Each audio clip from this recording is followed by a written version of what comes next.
Catherine Le Matin. Voici le Doc Mayou. Bon, voilà, on est rendu là hier, il arrive. C'est rare en plus qu'il nous force à parler d'un sujet. Il est très ouvert. Il a imposé son sujet hier. Bonjour, Dr Mayou. Catherine, Raphaël, Serge. Bon matin. Oui. Catherine, Oui? N'est-ce pas le digne Raphaël qui, hier matin, nous amène un constat inquiétant concernant l'Angleterre, Oui. où les Brits lisent moins à leurs enfants, Oui, exactement. prétextant qu'ils n'ont pas assez d'énergie en fin de journée. Oui. Maudite gang de menteurs. Comment ça? Alors, les Britanniques lisent moins à leurs enfants. Qu'est-ce que ça vient foutre, ça? En tout cas, bon, j'avais décidé de vous écouter ce matin. Oui. Alors là, vous en êtes où, là? Parce que le sujet est extrêmement important pour le devenir de l'humanité, du Québec et de la nation canadienne-française. Mais là, on en est où? On est rendu avec vous? C'est moi que je veux... C'est vous qu'on veut entendre, c'est pas nous autres. Oui, mais qu'avez-vous compris, là? C'est-à-dire, est-ce que vous avez des questions, des commentaires? Êtes-vous choqué? Êtes-vous insulté? Parce que le professeur Larrivée, c'est le seul grand expert au Québec sur les quotients intellectuels. OK. Et c'est à cause de lui que j'ai eu autant de troubles avec... à tout le monde en parle. Ah oui? Parce que j'avais osé aller révéler sur la place publique ce qu'il enseignait à l'Université de Montréal. Oui. Ah, c'était en 2005? 2004 ou 2005, la première fois avec notre grand Paul Arcand. Là, attendez. On va aller voir. Là. Je pense que c'est 2004, mais écoutez... 2004. Je crois que c'est 2004. Ouais. Donc, ça fait 13 ans en arrière. Ouais. Ça fait longtemps, hein? Oui, ça fait un bout de temps. Et puis, je me rappelle, Paul Arcand dit, ce matin, Dr Mayou, nous allons parler de racisme. Ah oui? J'ai dit, Paul, tu veux ma mort? Hey, j'avais du flair. Oui. J'ai failli être rayé de la map à cause de ça. Oui. Mais toujours est-il que j'ai révélé sur la place publique ce que le professeur Larrivée enseignait à l'Université de Montréal. Et ce qu'il continue d'enseigner maintenant, depuis une trentaine d'années. Alors, oui, vous m'avez fait plaisir. C'est agréable. Ben, c'est agréable, mais c'est parce que... Ça fait mal.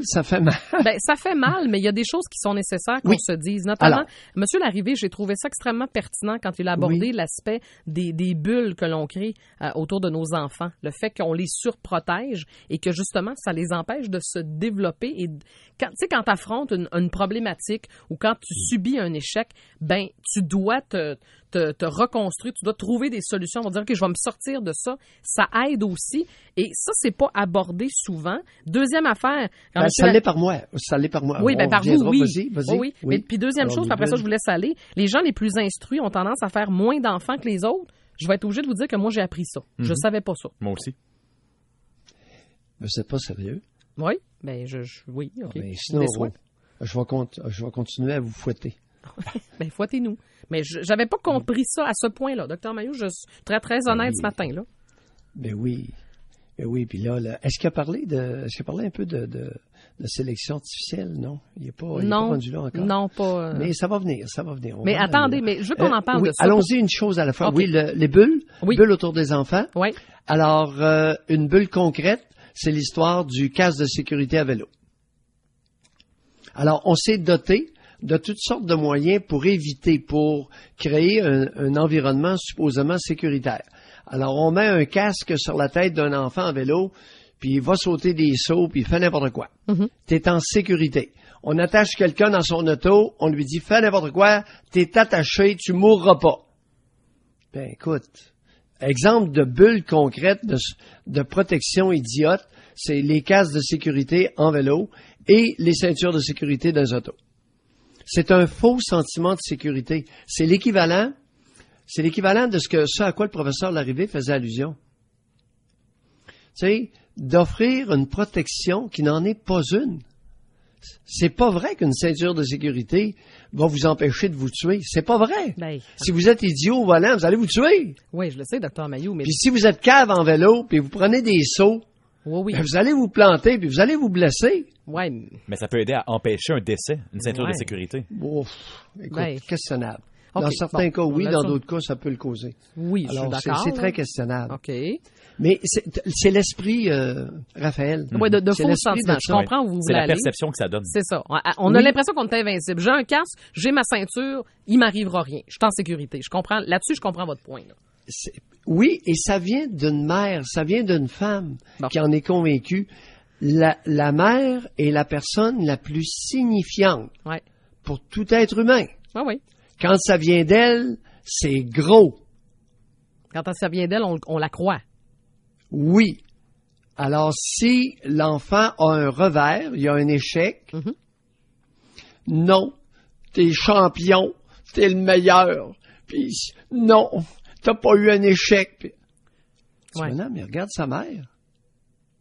Il la croit. Il va la croire parce qu'elle est sa mère. Mais est-ce que aussi c'est pas en même temps, c'est pas en même temps que la mère veut se convaincre que son fils finalement n'a pas eu un échec. Elle veut se convaincre que son fils est un gagnant, c'est quelqu'un qui réussit. Oui, aussi. Donc elle se convainc en même temps qu'elle le convainc. Exactement.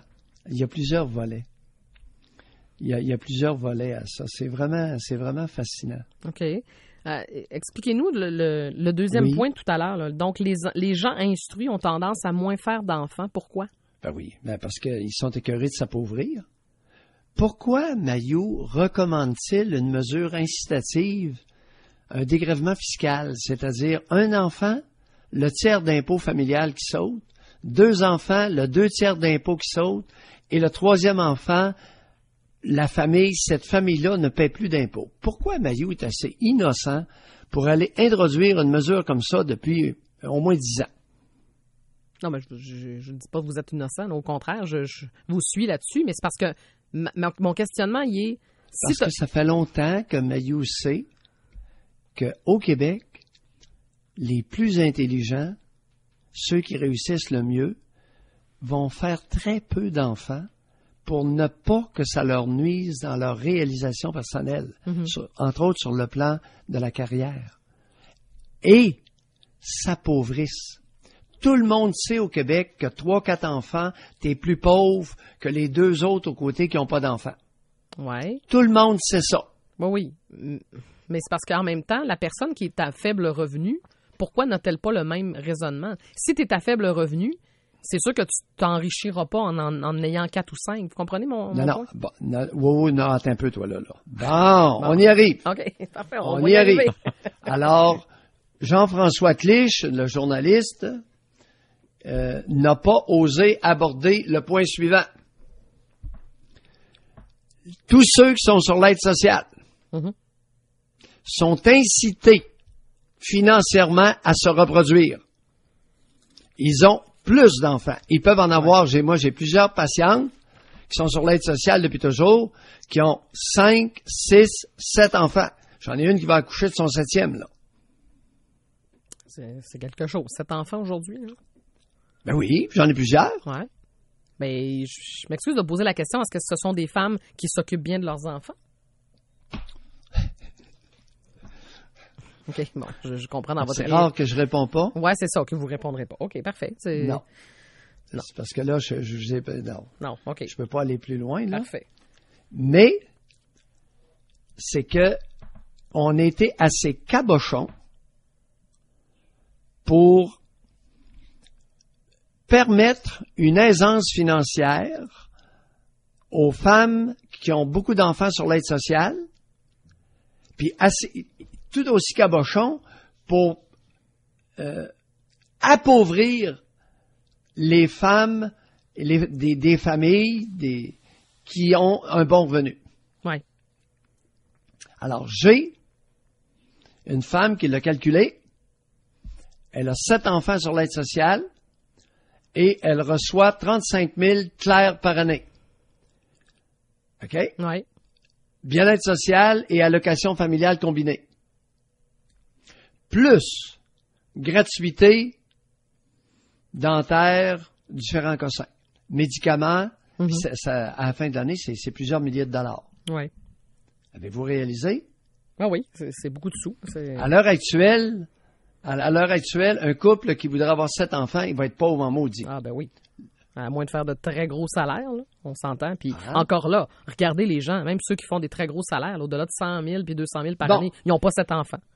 Maintenant, si vous êtes d'accord avec mon constat, que ça fait 40 ans au Québec que les femmes sur l'aide sociale se reproduisent plus que les femmes qui ont qui sont instruites. Question que je vous pose ce matin, quelle est la conséquence sur le quotient intellectuel moyen de la collectivité? Ben, vous allez réfléchir un matin. Oui, c'est correct, c'était ça le but. Ben, visiblement... Raphaël, fais-toi aller. Oui. Alors, t'as la femme qui a 5, 6, 7 enfants sur l'aide sociale, et t'as la femme instruite, cégep, université, qui est dans la moyenne 1,6 enfants par femme en âge de se reproduire. Puis elle n'a même pas ça, elle, là, parce que les femmes sur l'aide sociale en ont plusieurs. Mais c'est sûr qu'au niveau démographique, si les femmes sur l'aide sociale ont 5 ou 6 enfants, ça va donner plus d'enfants au bout du compte, donc peut-être plus d'enfants avec un QI qui est plus bas. Et comme ça, le QI plus bas va se répandre à travers le Québec, le Canada et les familles qui vont être les plus nombreuses, qui sont les familles, comme vous le dites, sur l'aide sociale. Et c'est le problème de l'Angleterre. Et il y a, dans l'article, Jean-François Clich m'a fait sourire, m'a fait rire, pour ne pas dire jouir. Savez-vous qu'est-ce qu'il a écrit? Il dit, à cause de cela, certains évoquent la possibilité que ce soit l'immigration non blanche qui soit en cause. Ouais. L'immigration non blanche. Alors, nous autres ici, il y a différentes raisons. En Angleterre, ils sont pognés avec l'immigration non blanche. Convenons que c'est assez particulier. Pauline Marois, avec son idiotie, a voulu nous amener des Latinos, OK? Qui sont tous contre la contraception, sont tous catholiques, ils sont tous contre la contraception, famille nombreuse. Elle voulait nous emmener ça ici pour combler notre besoin de main-d'œuvre. Ouais. J'ai été le seul à m'objecter comme étant une mesure idiote pour le Québec et la nation canadienne-française. Oui, mais attendez là, OK? Je vais juste vous ramener sur un point. Est-ce qu'il est possible que j'avais vu des répercussions, des conséquences que personne d'autre n'avait vues ou ne voulait s'avouer? Ben, possible. Non, c'est juste que tout à l'heure, vous avez arrêté de lire un extrait du texte de Jean-François Clich, là, mais vous vous êtes arrêté à un point important, ce qui vient après l'est aussi, Dr Mayou, parce que dans son texte, il dit, je vais lire le paragraphe au complet, OK? Il dit, comme le QI est très influencé par le statut socio-économique, la nutrition et l'instruction, les pays du tiers-monde obtiennent généralement des scores inférieurs à celui des pays développés. À cause de cela, et c'est ce que vous avez lu tout à l'heure, certains évoquent la possibilité que ce soit l'immigration, et il le met entre parenthèses, non blanche qui soit en cause. Par contre, il y a toutefois peu de chances pour que ce soit un facteur important ou même un facteur tout court, parce que la baisse touche aussi des pays où il y a peu d'immigrants. Notamment, l'exemple de la Finlande est cité. En Finlande aussi, le QI baisse. Il y a seulement 4,8% d'immigrants en 2012 et ils proviennent de Russie et d'Estonie. Alors là, on n'est pas du tout dans cet exemple-là. Et la Finlande, le QI baisse aussi.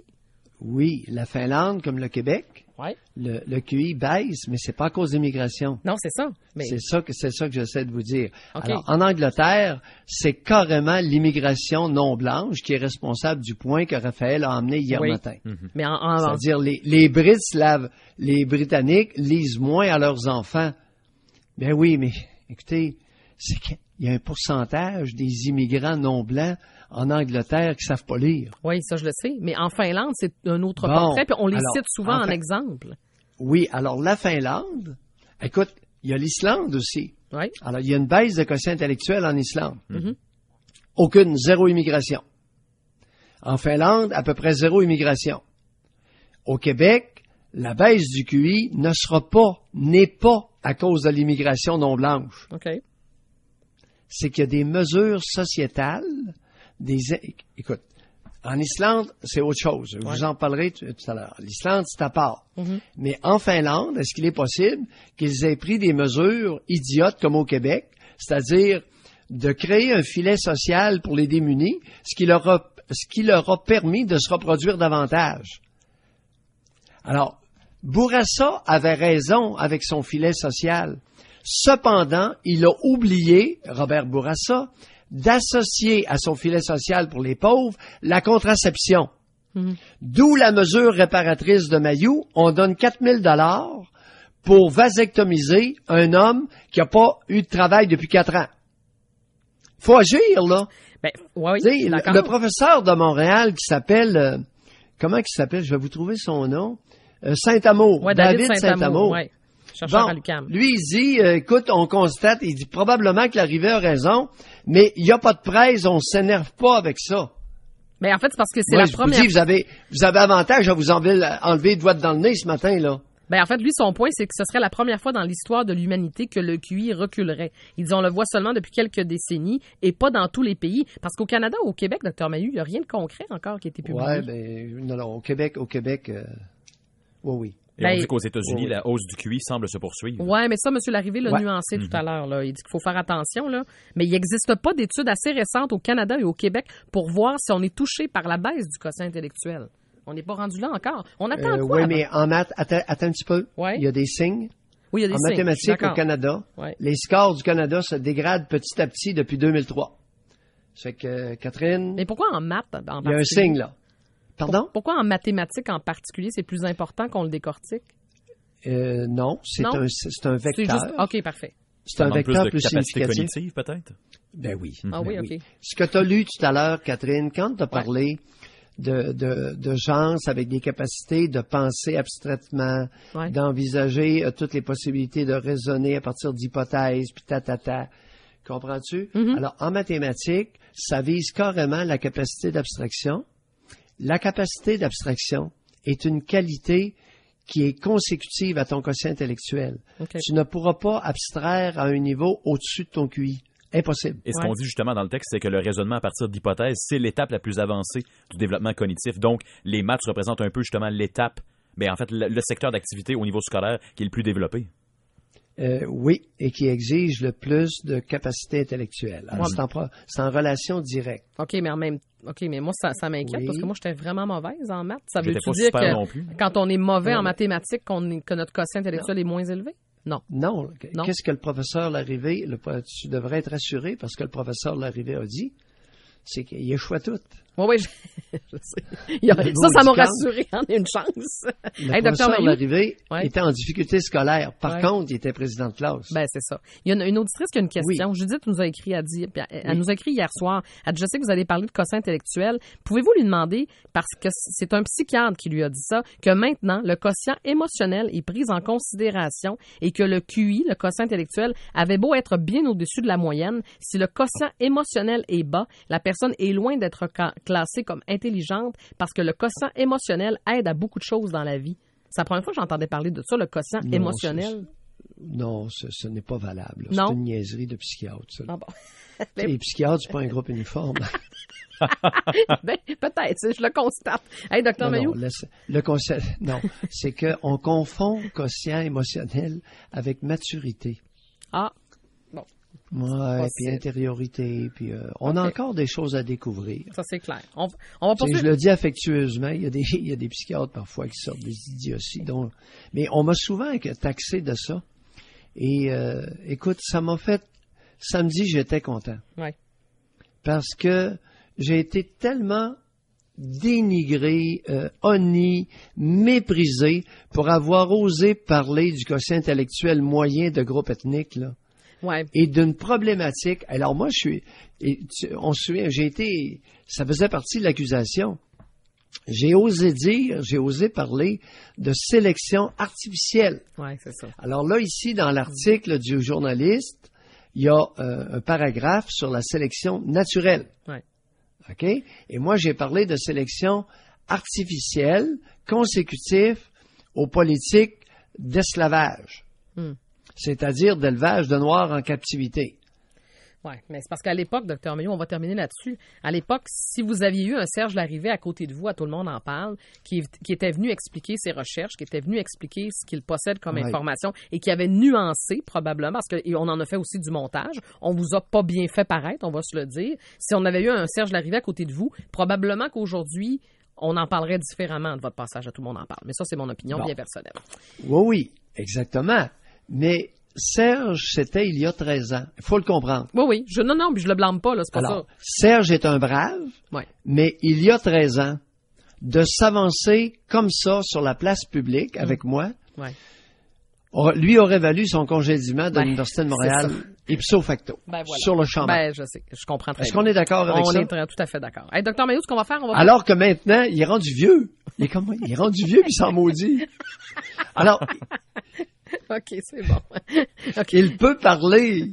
Oui, c'est ça. Il a beaucoup de connaissances et ce sont des connaissances pertinentes pour se doter de politique sociale. Ouais.